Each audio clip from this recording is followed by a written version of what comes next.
Thanks for staying with us. Chief Minister Mamata Banerjee has begun the protest rally in Kolkata in response to what Trinamool Congress described as the continued targeting of migrants from the government in BJP-ruled states. The party has set to organize demonstrations across the state of West Bengal. Recent reports of alleged mistreatment of Bengali-speaking migrants in Odisha, Delhi and Maharashtra appear to have prompted the party to initiate this protest mobilization. And now the Trinamool Congress has said that the protest is not going to be merely political showing and optics, but a broader campaign to safeguard the culture, identity and honor of the state of West Bengal.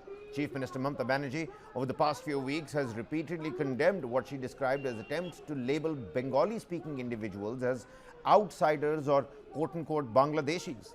The Chief Minister will take on the streets, visuals on your screens as well, of Kolkata from College Square to Dorina Crossing. And she will also protest against the SIR in West Bengal, the special intensive revision in electoral rolls in West Bengal that is about to start before the 2026 assembly election. Abhishek Banerjee is going to be accompanying Mamata Banerjee in the rally. Again, visuals on your screens. And Mamata is going to be walking along with all the others. And this is going to be a 3.5 kilometer walk that's taking place along with all the other demonstrations across the state of West Bengal. Opposition leaders in the state have meanwhile spoken out against the TMC's stance. Suvendu Adhikari earlier came out and said that Mamata Banerjee has now come out on the streets to provide security to Rohingya Muslims.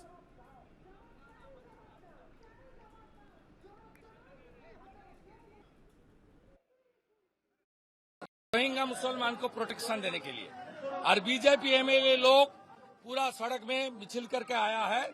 एक ही demand है, कोई Rohingya मुसलमान का नाम बंगाल का voter list में रह जाएगा। 540 किलोमीटर एरिया में फेंसिंग नहीं है। ममता बनर्जी जमीन होम डिपार्टमेंट को नहीं दिया है, पूरा घुस रहा है। और ममता बनर्जी फर्जी आधार कार्ड, फर्जी एपिक कार्ड बना रहा है और पूरा वोटर लिस्ट में कम से कम 1 करोड़ के आसपास रोहिंग्या मुसलमान है। बिहार में 30 लाख को डिलीट किया, यहाँ 90 लाख होगा कम से कम। Sayanta Bhattacharya, my colleague, joins us on the broadcast here. Sayanta, राजनीति सामने जाहिर है कि गर्माती जा रही है। सुवेंदु अधिकारी बोल रहे हैं रोहिंग्या मुस्लिम्स के प्रोटेक्शन में ममता बनर्जी आज सड़क पे उतर आई हैं, और ममता बनर्जी दूसरी तरफ बोल रही हैं कि 2026 के विधानसभा के चुनाव में ये जो स्पेशल इंटेंसिव रिवीजन है उसके खिलाफ भी बोलेंगी।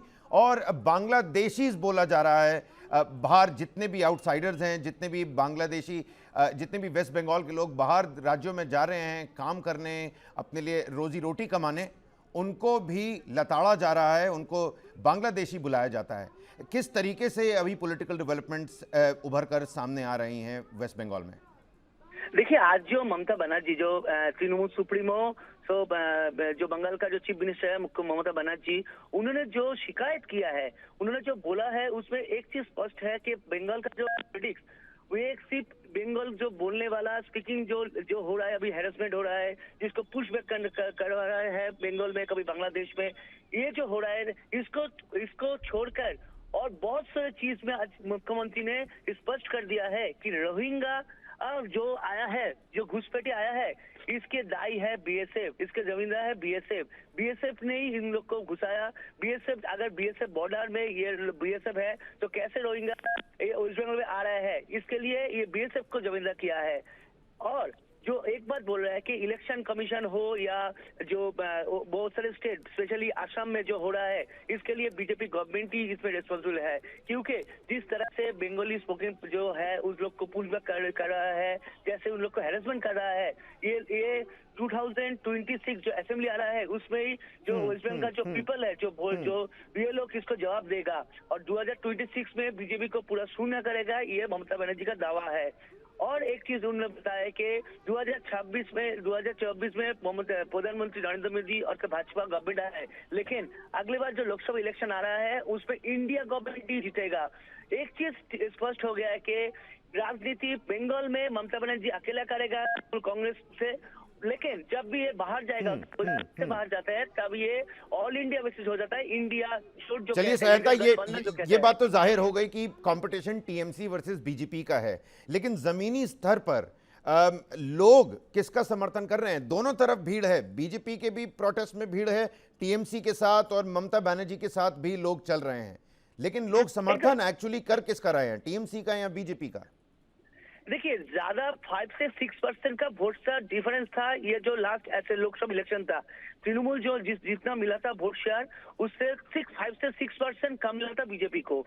तो ये ज्यादा चीज नहीं है। बीजेपी का जो अभी जो विरोधी दल एलओपी है, लीडर अपोजिशन शुभेंदु अधिकारी एक चीज बोल रहे हैं कि अगर हिंदू का वोट हम लोग का गठबंधन एक साथ हो जाएगा तो तृणमूल को इस कुर्सी से हटाया जा सकता है।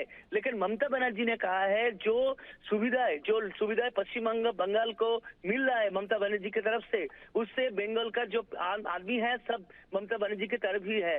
इसलिए 2026 में ममता बनर्जी के गवर्नमेंट ही आएगा। इसलिए दोनों की तरफ ही भीड़ है, बहुत सारे सपोर्टर है। लेकिन असली बात देखा जाएगा वोट में, वोट किस तरफ जाता है वही असली बात देखा जाएगा। Absolutely. Sayanta Bhattacharya bringing us the latest details. 5 to 6% vote share difference last time around. The BJP coming up short, but will the Libra scales now tilt in the favor of the BJP? Well, only time will tell, but needless to speak of, it seems to be like a one-on-one fight, the TMC versus the BJP. What role will the India alliance now play, and will this political momentum and demonstrations turn into political dividends for the Trinamool Congress? Well, we'll have to wait and find out.